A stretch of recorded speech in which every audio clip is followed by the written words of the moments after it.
I would be remiss if I didn't have a conversation with you about co-parenting. What's some advice that you can give them? It's simple, but so powerful. You know, sometimes it's just about being quiet.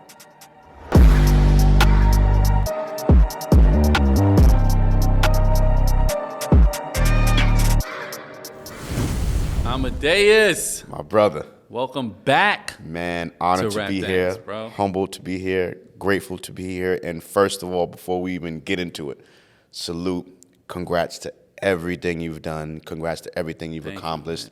It's amazing to see the journey that Rap Dads has taken from when it first started, Yes. from when you were first expressing the vision that you man. had and us doing that interview in Harlem at the hat store, yes. the Flaming Hat Store. So to see where it is to now and Word. present day, my brother, salute, congrats. Thank you, Because it's an amazing conversation. It's an amazing conversation, and it shed light, you know, on kings in a different way, you know, versus, you know, the music and what we do in the world musically. It's a beautiful thing to be able to express in regards to Rap Dads. So salute to you, King. Thank you, man. Thank you, bro. Yeah, man, you were one of the first, if not the first. Yeah. I'm pretty sure you actually were the first Wow. Rap Dad like that I shot. Wow. Yeah, so And it's funny that we're talking about this now because when we did the first episode, my dad was alive and now he's not. right. So right before my dad, I didn't know he was going to pass, but on his birthday, he sat me down and he shared things and he said, you know, I want to apologize to you for how I was with you. Never really expressed myself, never, you know, we ain't huggy, we ain't lovey-dovey, everything is tough, everything is masculine, everything is because of, that's how I grew up. And that's what it was in my home. My father, you know, your grandfather was in the army. Right. So everything is, you Military. can't cry, you can't, it's soft, like you can't. Right. So he was like, you know, I apologize for that because that's all I knew, right? So without even having that conversation and getting that, because I never expected that, right? Right. When I had AJ, it was automatic to break the curse. Right. Yes. Like, because first of all, if you just being yourself, I'm a very loving person, very expressive. I tell you what it is I feel, I hug and, you know, so still to this day, 19 years old, towering over me, we got our little pound, we hug, and I give him a kiss. Word. Kiss him on his cheek, kiss him on his forehead. Yeah, man. You know, sometimes I just grab him up and I like, Yeah. It's my baby boy forever, Forever, bro. I don't care how old you get, I don't care when you get married, kids. I'm going to treat you accordingly, of course, but it's my son, man. Break it down, your family dynamic now. Yeah, you know, when we first started, I had my son. I forgot it was a few years ago, so I forgot how old he was then when we first shot our episode of Rap Dads. But now he's 19, second year in college, towering over me. Word. So I have to look up to him when I'm talking to him. Word. Shout out to my son Antoine Jamel Thompson Jr. We call him AJ, and Princess. You know, man. Princess. She's 11. She's doing amazing. She's in 7th grade right now. She's blossoming and becoming the young woman that she is in her own way, in her own right, my Princess Ariana. And yeah, man, so I have a son and a daughter, you know, a baby boy and a baby girl. I know Amadeus, the boy dad. Yes, sir. So what have you learned and discovered about Amadeus now that you have a princess, bro? Bro, it's two completely different worlds. Two completely different worlds. You know, you have to be so much more sensitive to everything, right? You have to really pay attention to all of the details and pay attention to what's being said and what's being shown to you, right? Because I feel like children in general love to have their parents' attention. Yes. So that's, you know, male or female. But I feel like it's a little more sensitive or more extra in a positive way. Right. You know, when you talk about a baby girl. You know, I want to show you this idea. I want to show you this dance move. I want to show you this thing. I want to show you my makeup. I want to show you my hair. What do you think? You know, so it's a real hands-on thing. And it's kind of like you're the first male. Hello. You know, that you're she first experienced. Love, bro. Yeah. You know what I'm saying? You're their first love. So you set the standard. If you're lucky enough. Absolutely.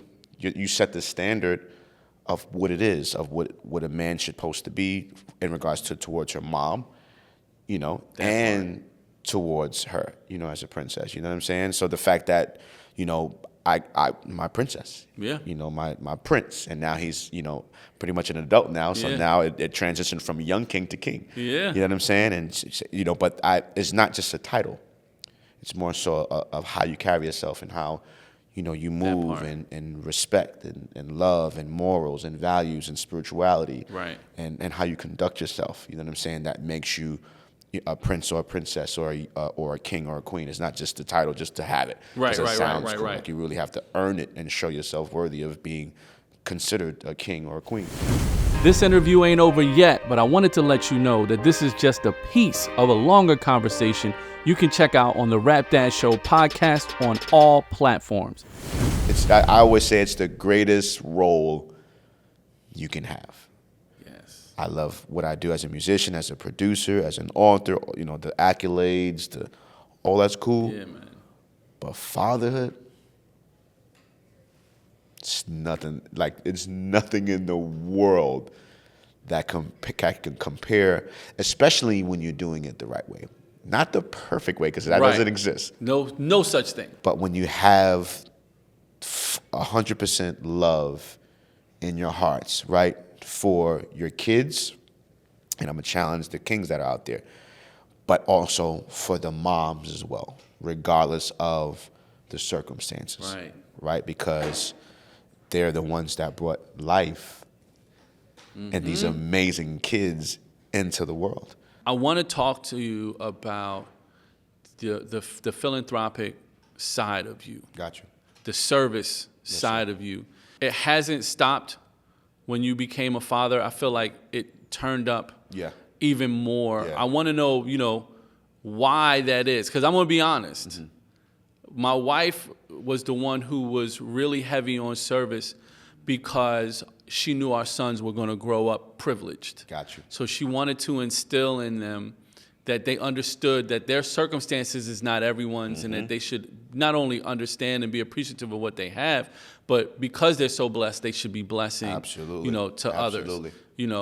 I selfishly am on some, well, I got to take care of all these people. I don't have time to take care of the world. But then I see you with the same workload out here in the street, cleaning up the Bronx, out here, doing these things. So why did you continue, and if not turn up, when it came to giving back and being present in the community after becoming, being a dad? I've always loved just being a blessing to people, man. It was just something that I loved to do.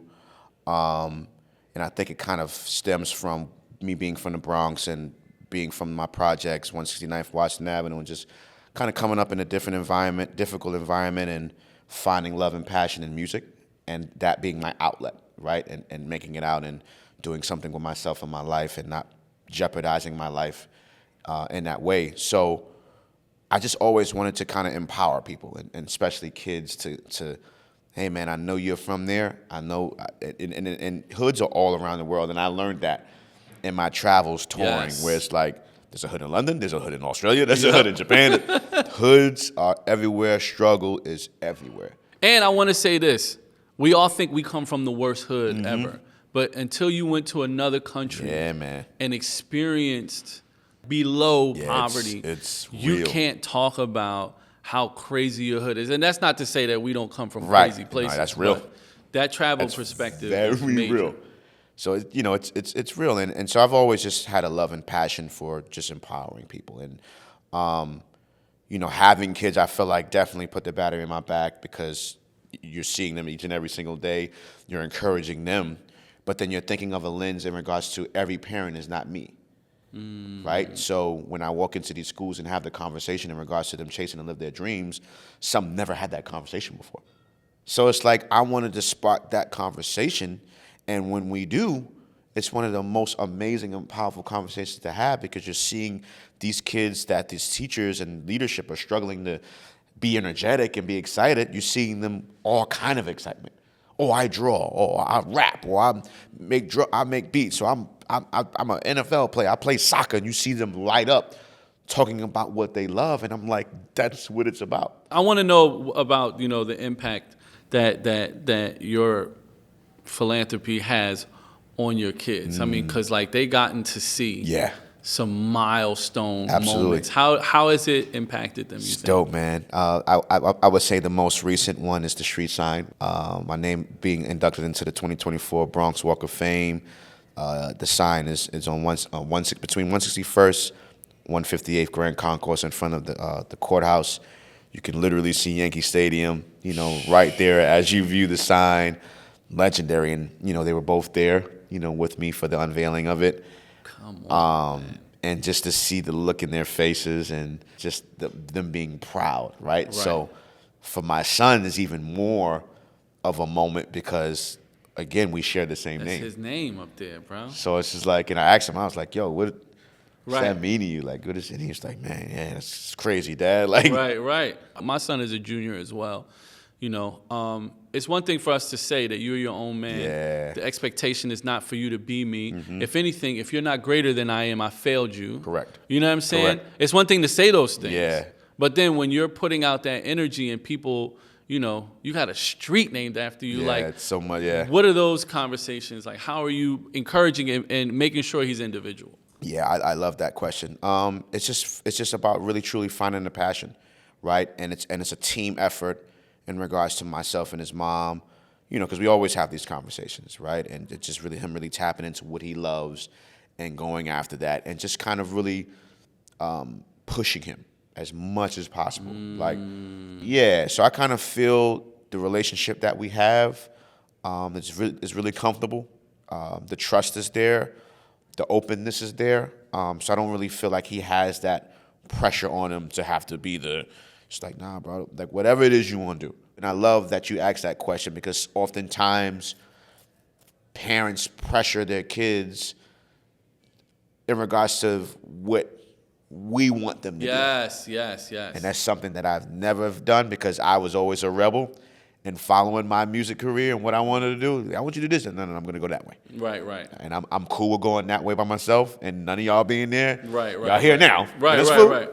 Because you don't understand the vision. God didn't give you the vision; He gave it to me. So only I can see the dreams that are, that are channeling through me. Yes, man. So it's cool for everybody to be there now, and I love it. Yes. But he's not dealing with that because I know and I understand. So now he has support from day one. Word. In regards to whatever he wants to do, whether I understand it or not. Because he's into content and media, and I don't know what half that is. Right. You love it? Yes, Dad. Cool. That's all that matters. That's all that matters, bro. He's going and pursuing his dreams of being a pilot. Son, I'm super happy. I'm proud of you.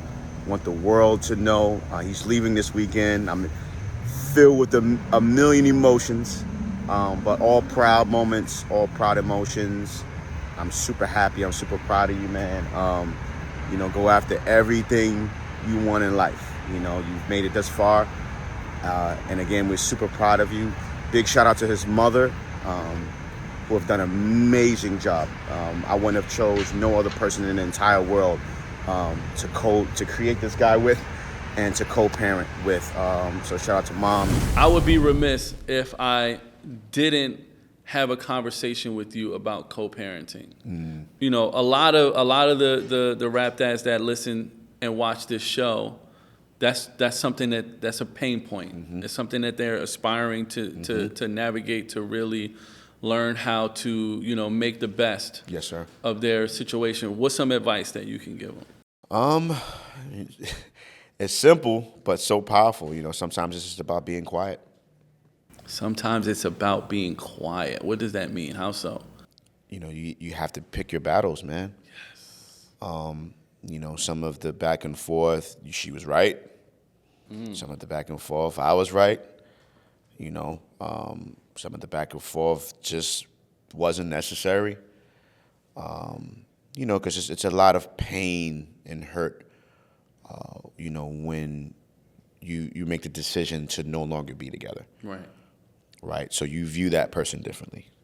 When you love someone, that love overshadows all of the flaws. Ooh, does it? And issues and things that you can't stand about that person. Like, the love just takes over. And it gives you a sense of tolerance that allows you to be able to tolerate those things you can't stand.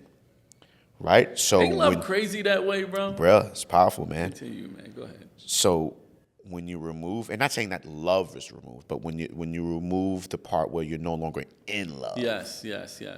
right? It's just like, you know, you being in bed and, you know, your partner just removes the sheets and you're cold and you're like, man, you're not gonna share. Right.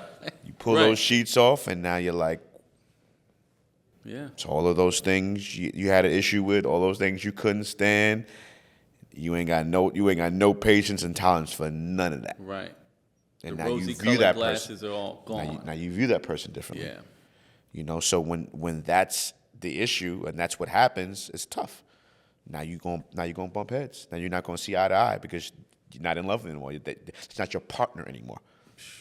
You reach to a point and you'd be like, what do I get out of this? What do I get out of combating, you know, my son's mom? What do I get going back and forth, be yelling at the top of your lungs, and for what? Let's just not talk. Let's just only speak when it has to do with our son. Until we get to the point where we're healed. Right. We're better individually. Right. You know, and it's about maturity too, right? And I'm speaking on behalf of myself and on behalf of the fellas, the men, the kings, you know, the rap dads. It's like you have to get to a space where you just see the bigger picture.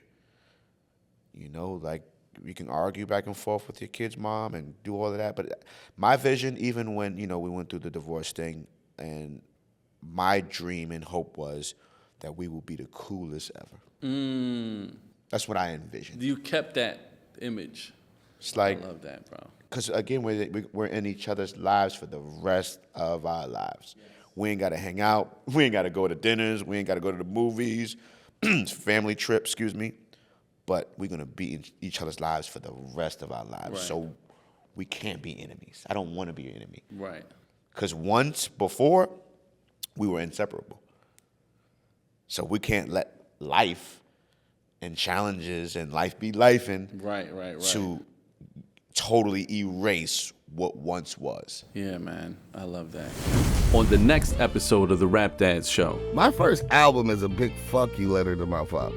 Like, I did not like my pops left when I was 12 and my sisters cried and I threw a party. You know what I'm saying? So I was really, I did not like my father.